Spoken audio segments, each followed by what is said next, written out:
let me add my acknowledgement to the traditional owners of the land we're zooming from. For me, that's the Wurundjeri people of the Kulin Nation.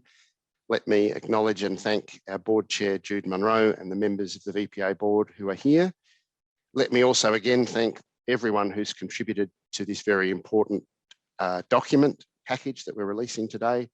Greg Van as chair of our advisory panel, which comprises Greg, Billy, Giles Cortai, Stephen Holmes, and also had advice at the early stages from Kathy Mitchell. I want to thank the multitude of VPA staff, our partners in the planning group of DELP, consultants and advisors, and of course the industry council and agency stakeholders who have given us such good advice along the way.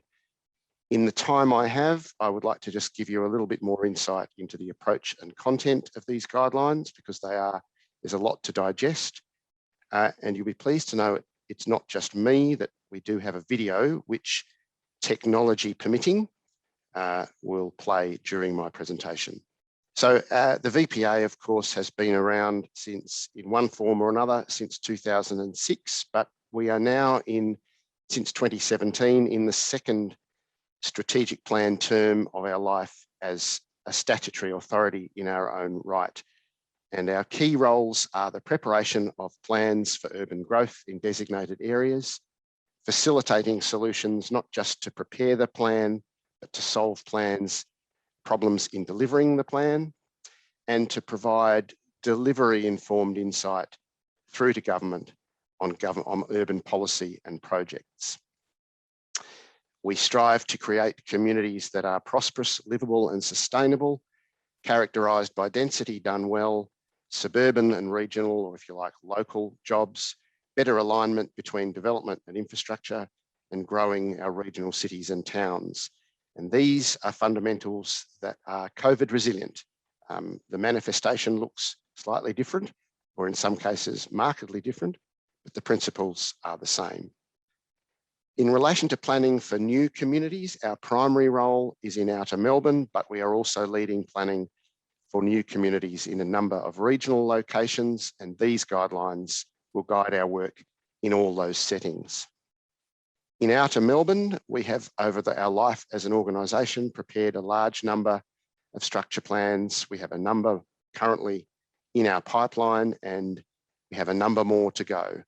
Our brief is to maintain 15 years of zoned land supply as a key contributor to a competitive housing market, but also to reform the way our plans work, the way they are prepared, and the outcomes they deliver.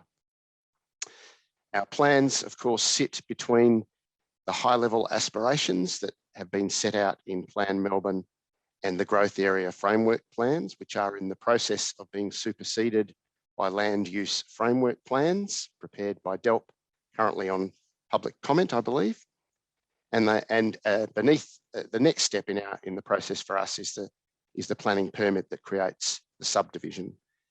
For those of you who don't know, a PSP is a high-level strategic spatial plan. It talks about the location and the design and the timing of development, infrastructure, open space, land for employment, land for housing. This is what they typically look like. They are a blueprint for a community that delivers government policy in a place-based lens. They form part of the council's planning scheme when they're approved, and they show, as you can see, where and how communities will develop to have the services and amenities that they need at the right time and in the right place. However, they're not one plan to rule them all. They cannot deliver things that are beyond the scope of the planning system, and they rely on others to actually build them. So we are keenly aware in our work that partnering is essential to success, not just in how we frame our plans, but vitally in how the plans are delivered. We cannot compel councils, utilities, or developers to build anything. We have to provide a framework that facilitates that process and that connects the needs of the community with the people who build the things that meet those needs. Some key features, and the Minister has skated very ably across a lot of these. The guidelines will inform or guide the preparation of PSPs by the VPA or by anybody else who might prepare them from time to time across the state. They set the targets that are to be incorporated in PSPs, they set the process pathways, and they provide the tools for practitioners to be able to do that job. They seek to take us to a next level. PSPs were a very innovative tool when they were first introduced, and we would like to make them that again. We would like them to be more of a guide, less of a straitjacket, more of a supporter for innovation, less of a compliance tool. So they're about collaboration, they're about distinctive place-based responses, they're about increased performance, and they're about enabling innovation. They give effect to not just the 20-minute neighbourhood that the Minister has spoken about, but the Sustainable Development Goals that the UN has promulgated and that the state government has agreed will inform a whole lot of state responses to the complex land use, environmental and other issues that our cities face. And they contain a new commitment to better engaging with traditional owners and to better protecting and enhancing the important cultural values of the land that our plans affect. I'm now going to play this video, all being well.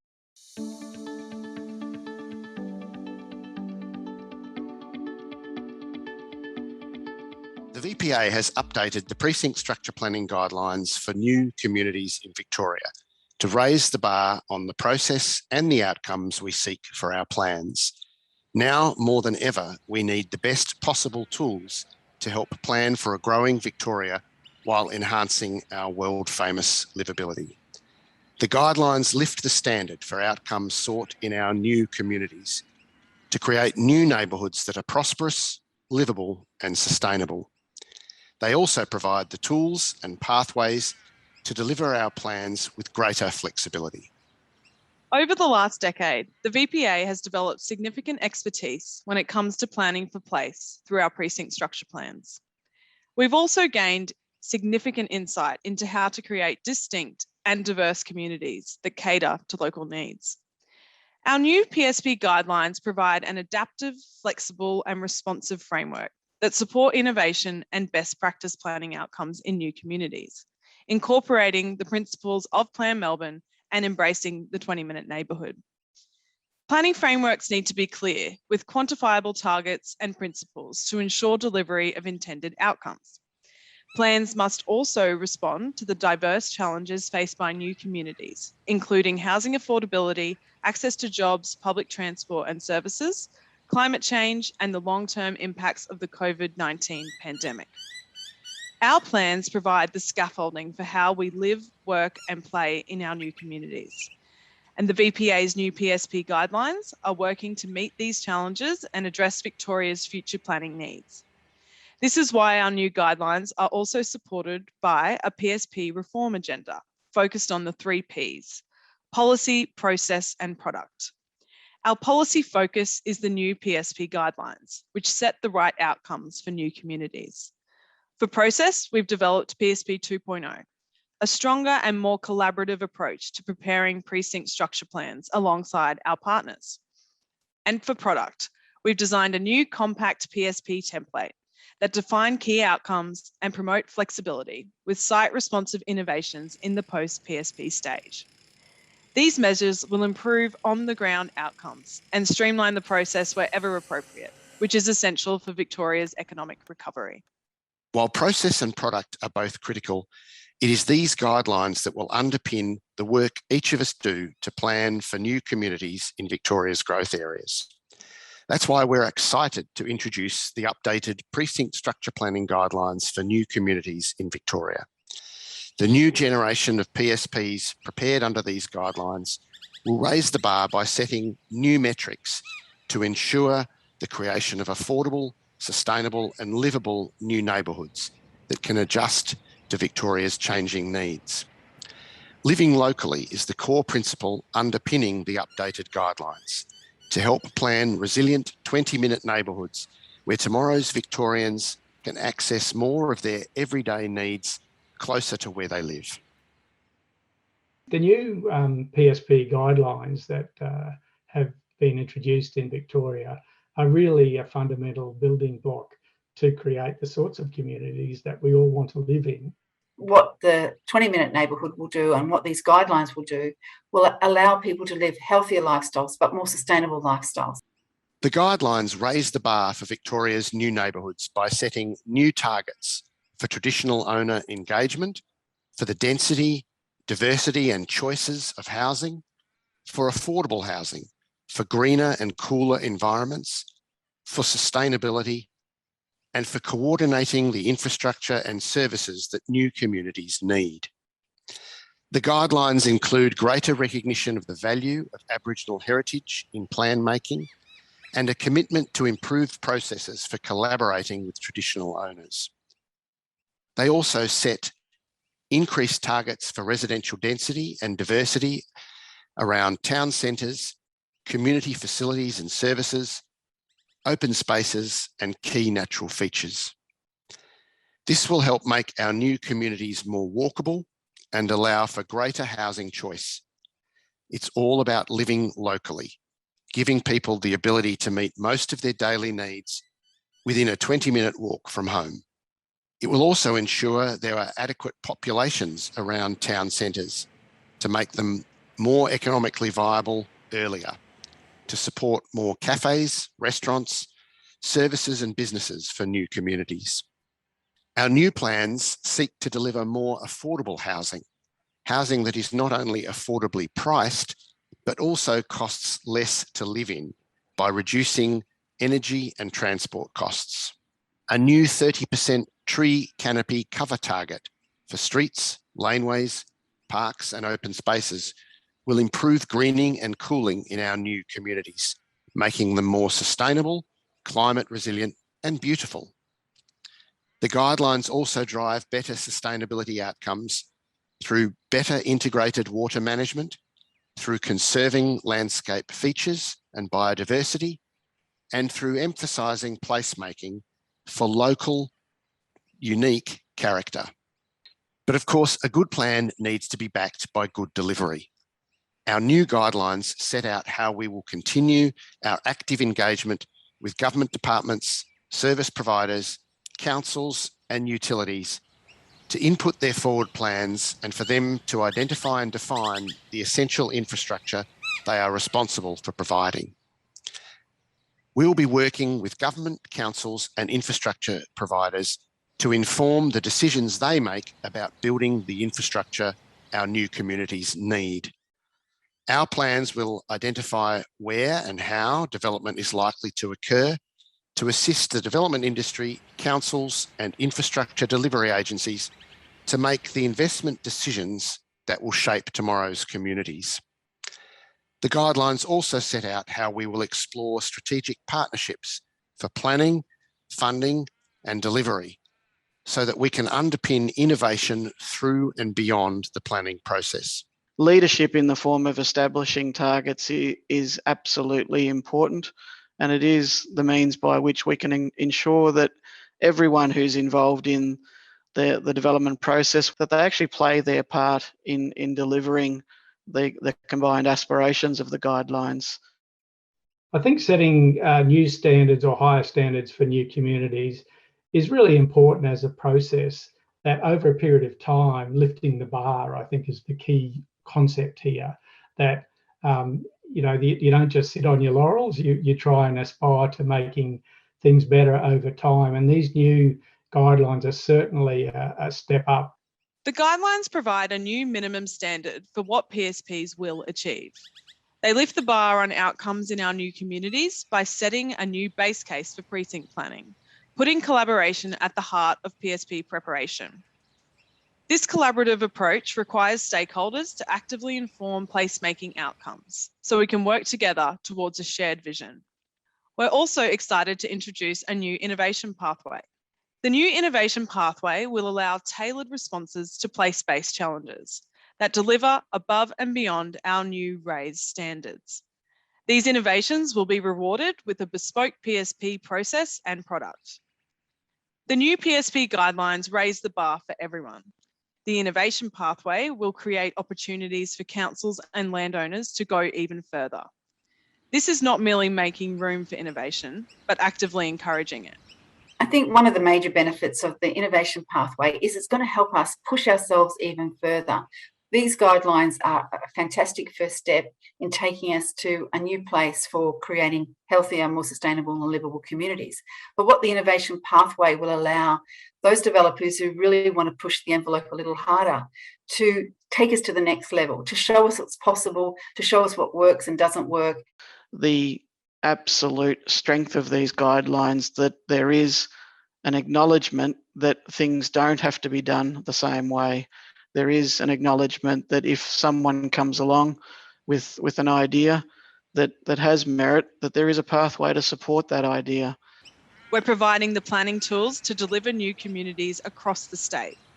This includes new consistent targets for outer Melbourne and a replicable process across designated areas in regional Victoria that ensure the intrinsic local character of these places is protected. These tools will help improve productivity and speed up the supply of land to market, critical to our economic recovery. More work is required to ensure we achieve the intent of the guidelines, as these plans come to life post the PSP phase right through to the permit process. The VPA is driving a range of initiatives aimed at enabling full realisation of the guidelines. This includes some changes in the planning and building systems to ensure new homes, town centres, public parks, streets and community facilities meet our community's expectations. Our PSP reform agenda will truly lift the bar in planning for Victoria's newest communities. I want to take the opportunity to thank our partners in government and industry for their contributions in developing the new guidelines. We look forward to continuing our work as we move to the implementation phase together. The VPA is here to help you understand the new PSP guidelines. We will be preparing a series of guidance notes to support PSP preparation, and we'll be offering training to councils, consultants, and developers across Victoria's growth areas and regional cities and towns. Find out more about the PSP guidelines on the VPA's website.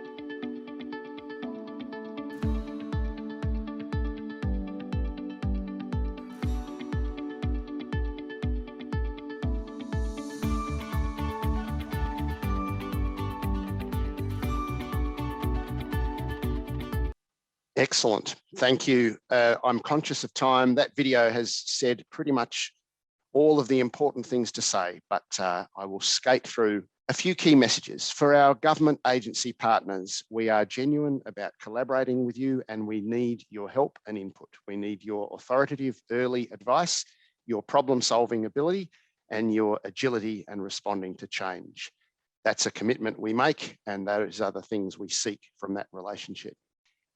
To councils who I know and government agencies need more predictability about the growth fronts they need to service and the timing with which those will emerge, we are working to more rigorously prioritise the sequence of our PSPs and to stage development within those PSPs and to provide better advice to government on how best to service the needs of those growing communities. To everybody with a good idea, we are serious about encouraging those. We have a process, but more importantly, we have a proposal to actually seek expressions of interest and conduct a pilot, because innovation must not only deliver better outcomes, but it must reward the people doing the innovation. And our goal is that the pilot will demonstrate how a bespoke process, a special purpose plan, and accompanying agreements that reach beyond the plan can unlock better design-based results. What will you see from us next? We do have a raft of guidance notes that we are preparing to give more detailed explanation of what the PSP guidelines seek to achieve, how they should be interpreted, and how the PSP content should be drafted to match that. We are developing a compact PSP template where we aim for a reduction in page length of at least 30% over what we are currently producing. It is our view that PSPs over the last decade have got far longer and more detailed than they need to be. And this will provide guidance to really reinforce the role of the PSP as a guide and not as a straitjacket. We are very conscious that things are changing in the space of town centre design and delivery. These are vital to community creation. It is important that they are both commercially viable for the private sector to invest in, but also deliver high quality design and community building outcomes. And we'll be revisiting how to best guide the creation of those centres. We have for some years been the custodian with the growth area councils of an engineering design and construction manual. It served a valuable purpose, but we're conscious it needs to be reviewed to make sure that engineering standards do not stand in the way of innovative design-led place-based outcomes. In particular, our goals for increasing street tree canopy. We are working on a housing typology pattern book to better inform responses to the new amenity-based density model. We are looking for higher densities in greenfields communities. We are conscious of some of the design and market challenges that presents, but it's also our view that delivering greater density and choice is an opportunity, not a burden. And this will be part of the resource we bring to that discussion. And we are also doing some detailed work around the barriers and solutions for increasing tree canopy in greenfields development. All of these resources will be on the VPA's webpage as they are prepared. And of course, we'll be engaging with key stakeholders as we work through these various work packages. And more to be found always on our website.